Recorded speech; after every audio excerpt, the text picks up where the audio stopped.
So I don't know if you heard, but apparently the end of the world's tomorrow. It might just be me, but I don't really want to die tomorrow.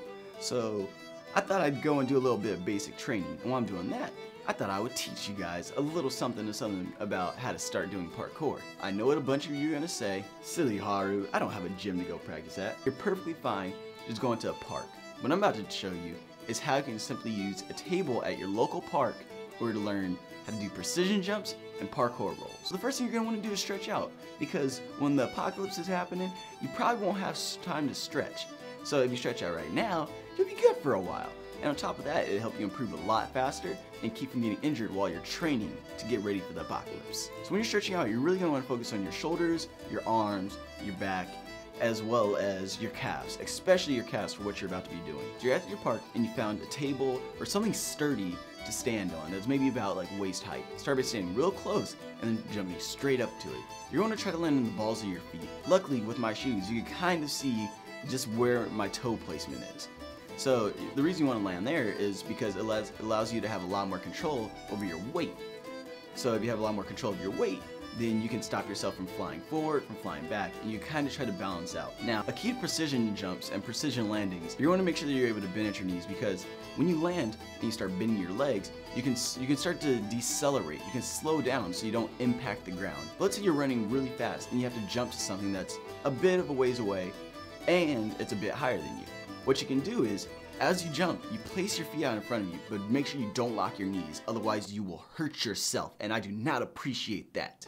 You can jump, stick out your legs, that way your feet make first contact, and I personally prefer to have my toes be pointed up towards the sky a bit, because I have so much momentum that the second I land, my toes will actually balance out forward. But again, this all comes from understanding your body and understanding how to shift momentum. One thing not to forget though is that you're not going to just be jumping up. You're also going to have to be jumping down to things. So let's say you're like on the second story of a building, and then there happens to be like a light post that's breaking and falling down, and you got to somehow jump from the second story onto the light post, run up it, and then jump off of the edge to catch a roof and then pull yourself up with the cat leap. Yeah, you're going to want to learn how to precision down. So stand on top of the table as well and set a little marker or something to mark an imaginary ledge. Then you're going to want to jump down and practice landing and just sticking it.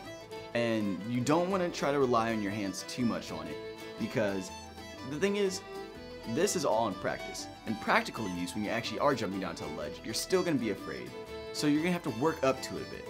So if you can practice being able to just shift your weight enough to where you can just land on your feet without hurting anything, then you're good. A very important thing with every single one of these landings, never hit your heels. You're always going to land on the balls of your feet, and then from there you're going to try to correct all your momentum. Never touch your heels, because if you land and your heels hit the ground, you're going to shoot pain all the way up your legs, through your spine. You can injure your spine that way. You can injure your shins, you can bruise your heels. I can't even explain how many times I've bruised my heels before, and let's just say it's not fun. Okay, so you have your precision ups and precision downs. Now, you're going to really want to focus on your rolls. So in parkour, when you do rolls, you generally roll along one of your shoulder blades down to the other hip in order to keep your momentum going forward and also to help dispel as much shock as you can. Now I know you're wondering, why don't you just do a forward roll? When you're doing forward rolls, your spine is more exposed than when you're going over your shoulder. So as you do forward rolls, you're actually still sending shock into your spine. So imagine jumping off of a really high surface and then you land and you do a forward roll to where everything just shoots down your spine. You're now paralyzed. The raiders are coming because they're barbaric after the end of the world, and you're screwed. You just lost the game. Congratulations. You are no longer part of the survivors of The Walking Dead. Lori.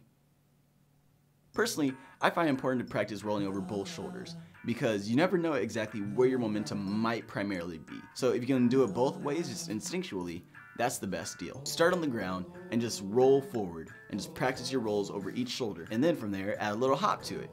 And then after you have a good roll out of your hops, climb on top of the table that you're precisioning onto, and then hop off of that and PK roll. Congratulations, you can now precision jump as well as PK roll. Or do they just call it roll in parkour?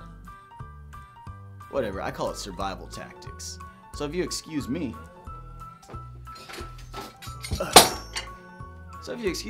I think I'll go and I'll start collecting rations. I'll see you guys in the safety bunker. Hey, thanks for watching this little tutorial. If you want to see one of the vlogs of my life before the apocalypse, it'll be right over here. And if you want to see one of my escape routes for parkour during the apocalypse, it'll be right over here. And if you want to see me on Instagram, Facebook, or Twitter, it'll be right down there below.